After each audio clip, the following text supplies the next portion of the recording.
على سيدنا محمد.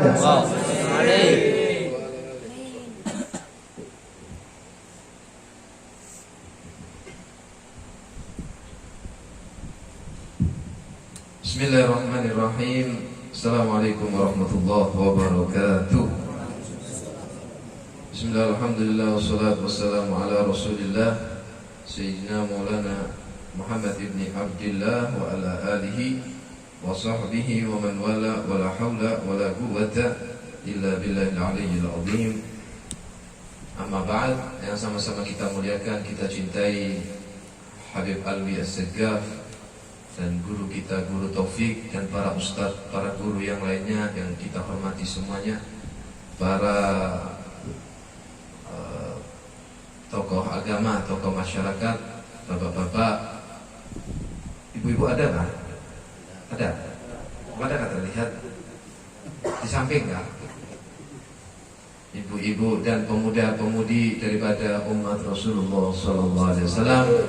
Alhamdulillah, tadi kita baca Maulid Habsyi, sejarah Rasulullah SAW. Ditambahi lagi, tadi kita tabarrukan, mengambil berkah daripada walinya Allah SWT, guru kita seberataan. Jadi alhamdulillah, tadi kita di sini ingat Allah, terus menceritakan Rasulullah, ditambahi lagi tabarrukan lawan wali, lawan guru, ya. Nah, insyaallah semuanya berkah, ya, dari awal sampai akhir dan sampai nanti selama-lamanya, ya, mendapatkan barokah dari kumpulnya kita di sini. Amin ya rabbal alamin. Cuman ulun ingin sedikit menyampaikan, ingin ulun membahas daripada nasihat para wali, tabarukan lagi, jadi biar tambah banjir barokah di sini. Jadi sudah sejarahnya Rasulullah, tabarukan, ya, membaca sejarahnya wali, ya, sambil ditambahi lagi membaca nasihatnya wali. Itu Al-Habib Abdullah bin Alawi Al-Haddad. Jadi majelis di sini nih ada majelis kalau mingguan itu setiap malam Kamis itu membaca Rotib Al-Haddad, zikir Rotib Al-Haddad yang dikarang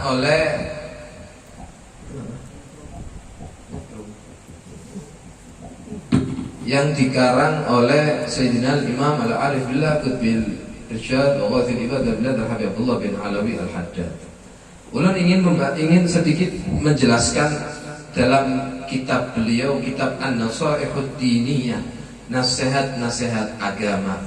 Singkat saja, ringkas, yaitu berkenaan dengan masalah hifdzul qalb, menjaga hati. Menjaga hati. Wa qasadna al-an an nadhkura syai'an yasiran fima yata'allaqu bil qalb alladhi huwa sayyidul jawarih wa milkul a'dha. Kata Sidin, tujuan Sidin apa? Ingin menceritakan, menjelaskan sedikit daripada hal yang berkaitan dengan hati, perkara yang berkaitan dengan hati. Kenapa? Alladhi huwa sayyidul jawarih wa milkul a'dha. Karena hati ini adalah sayyidul jawarih, tuannya tubuh. Hati ini tuannya anggota tuh. Wa milkul a'dha, hati ini yang memiliki anggota tubuh kita. Jadi gerak-gerik kita, tubuh kita, jasmani kita, fisik kita itu di bawah komando hati. Paham kada? Paham ya? Ini penting ini, Pak. Ini penting. Harus kita ngerti masalah ini. Jadi tubuh kita ini punya tuan, punya komandan, siapa tuannya? Adalah hati. Makanya hifdzul qalb, menjaga hati, adalah bagian yang sangat penting di dalam Islam. Begitu juga wahwa ma'dinul adaib. Hati ini adalah tempatnya keyakinan. Kita waktu masih halus bahari diajari lawan guru-guru rukun Islam, betul gak? Rukun iman, betul gak? Ihsan, iman kepada Allah, iman kepada apa? Para rasul, iman kepada para malaikat, iman kepada kitab-kitab Allah, iman kepada hari akhir, kiamat, percaya dan iman kepada qada dan qadarnya Allah Subhanahu. Keyakinan adalah tempatnya di hati. Makanya menjaga hati itu kenapa? Karena hati adalah tempatnya keyakinan. Yang mana keyakinan adalah tolak ukur seseorang. Keyakinan adalah tolak ukur seseorang yang akan selamat atau tidak di hari akhir nanti. Diakui oleh Allah SWT adalah orang yang yakin, orang yang mukmin. Nah, keyakinan tempatnya ada di hati. Wal akhlak, dan moral, budi pekerti yang luhur adalah tempatnya di hati. Begitu orang hatinya baik, akan menghasilkan moral yang baik, budi pekerti yang luhur, akhlakul karimah yang menjadi prioritas utama Rasulullah SAW. Yang keempat, wan niyat al-madmum minha wal mahmud. Hati ini tempatnya niat. Niat baik, niat bagus, niat jahat, niat jelek, tempatnya di mana? Makanya hifdzul qalb, menjaga hati itu penting, Pak. Karena ini niat ini tuannya fisik kita, yang mengelola, yang mengomandoi tubuh. Dia tempatnya keyakinan,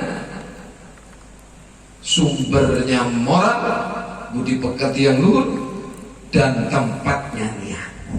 Kalau tempatnya rusak, kalau tempatnya pecah, kalau tempatnya kotor, maka semua itu akan terkontaminasi, akan mendapat dampak negatif yang tidak baik. Kenapa? Karena tempatnya kada baik. Makanya hifdzul qalb, ujar Sidin, termasuk perkara yang penting. Bahkan Sidin mengatakan, wala sa'adata fid dunya wal akhirah. Tidak ada kebahagiaan, tidak ada kesenangan illa liman tahharahu wa zakahu anil qaba'ih war rada'il. Tidak ada kebahagiaan bagi seseorang kecuali dia hendak membersihkan hatinya dan menghiasi hatinya. Ini penting, Pak. Semua orang cita-citanya ingin senang, bahagia, sukses dunia sampai akhirat. Maka kuncinya membenahi hati kita. Harus memperbaiki hati kita.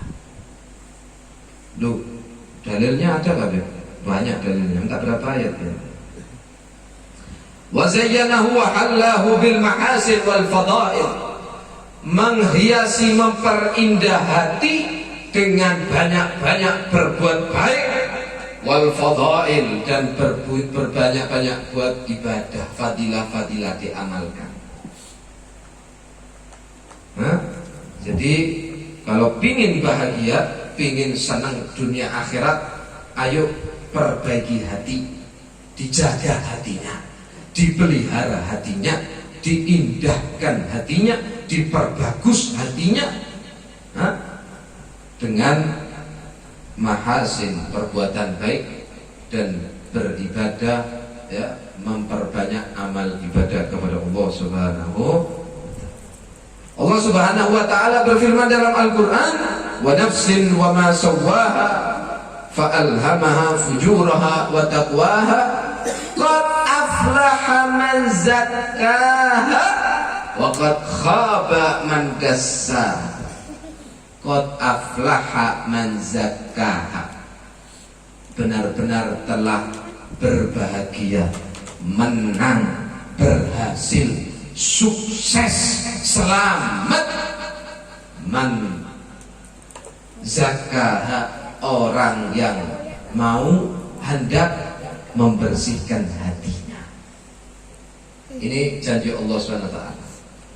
Orang kalau mau membersihkan hati, ya, berusaha memelihara hatinya, menjaga hatinya, maka ujar Allah, qad aflaha, dia benar-benar telah beruntung.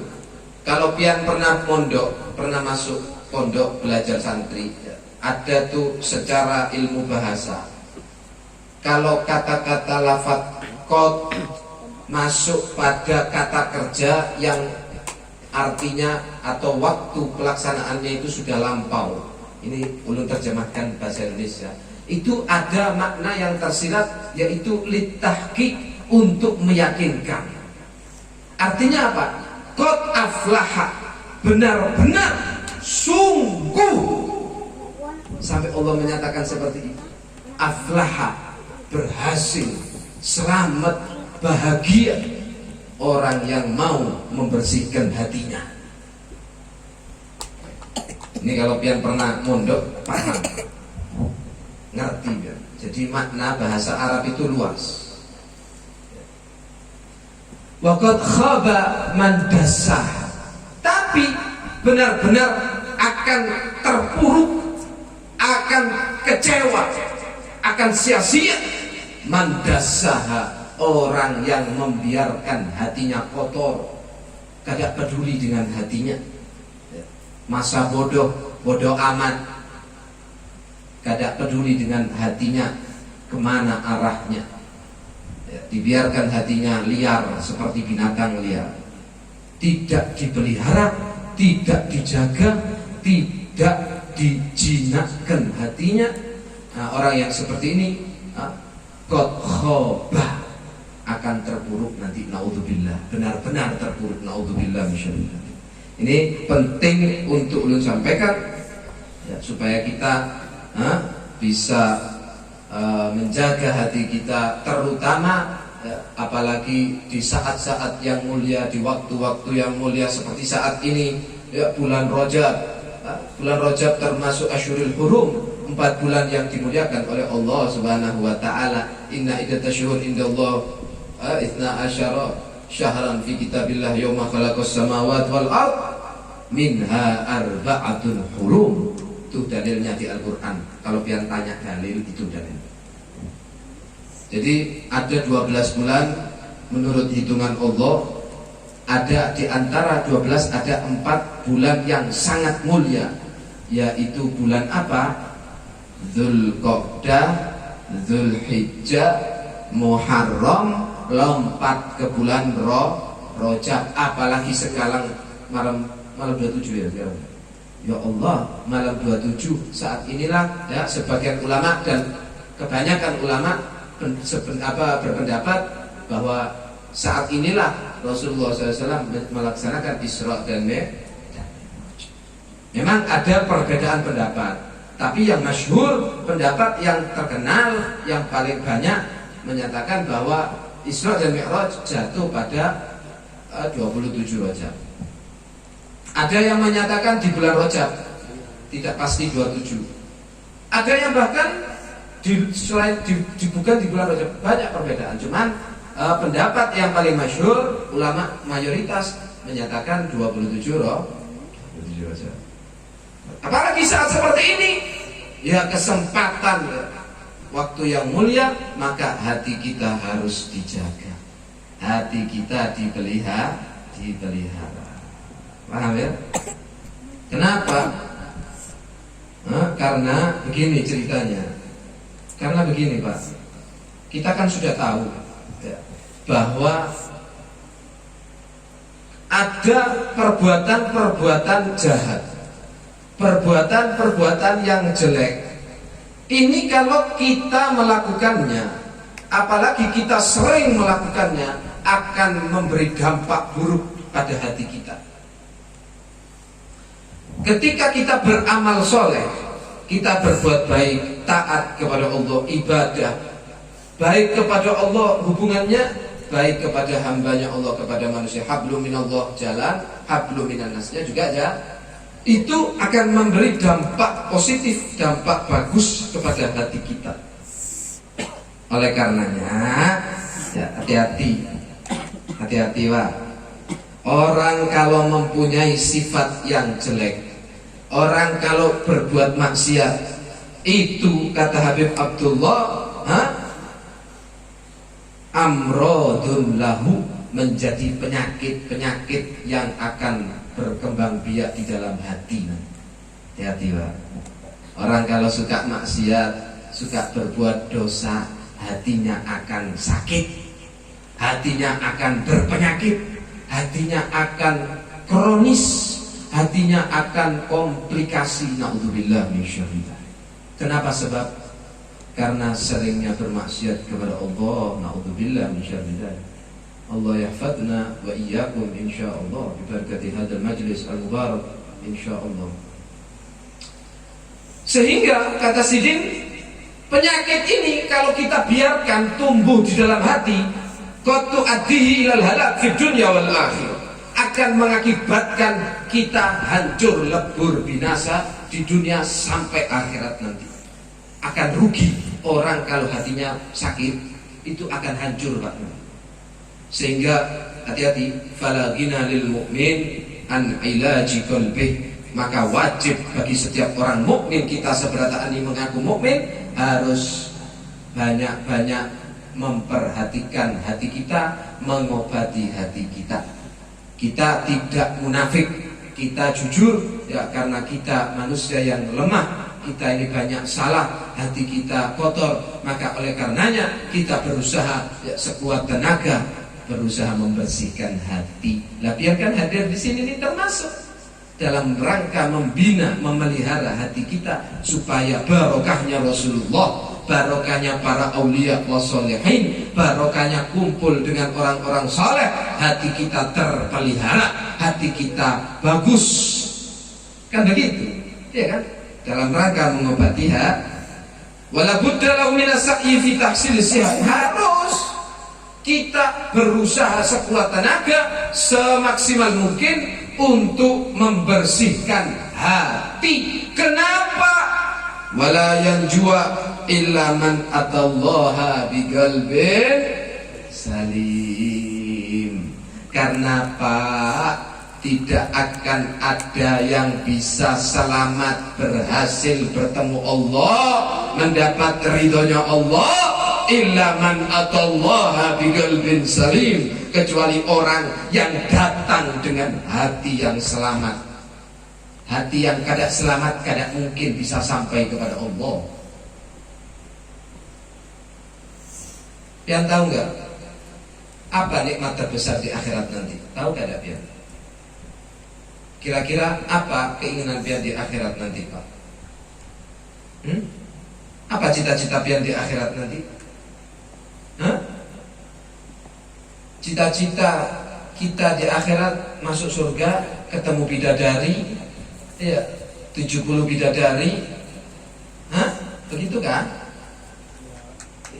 Ingin masuk surga, ya, dapat istana dan 70 bidadari, sehingga kita bisa bersenang-senang dengan 70 bidadari. Bayangkan ya, satu istri aja sudah pusing ya, sering KO, ya kan?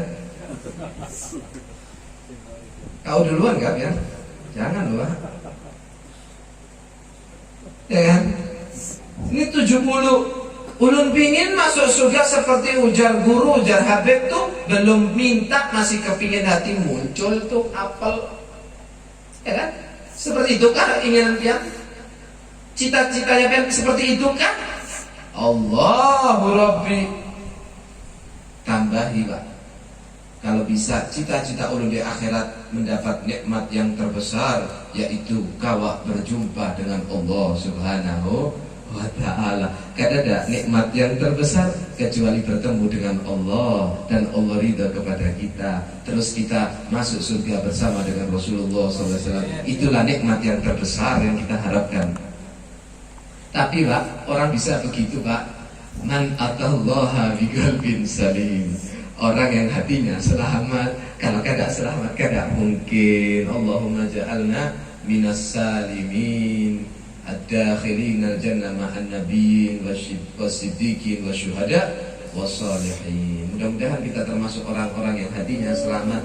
Ya, mudah-mudahan barokahnya Rasulullah SAW, barokahnya Isra Mi'raj, barokahnya gurus kumpul, barokahnya pian seberataan hadir di sini, kumpulnya pian ini ada barokah besar di sini.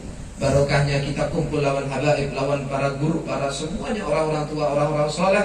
Insya Allah hati kita diberikan keselamatan oleh Allah Subhanahu wa ta'ala, sehingga kita pantas kita bertemu dengan Allah Subhanahu wa ta'ala dan bisa berkumpul dengan Rasulullah Muhammad sallallahu alaihi wa ala alihi wasallam.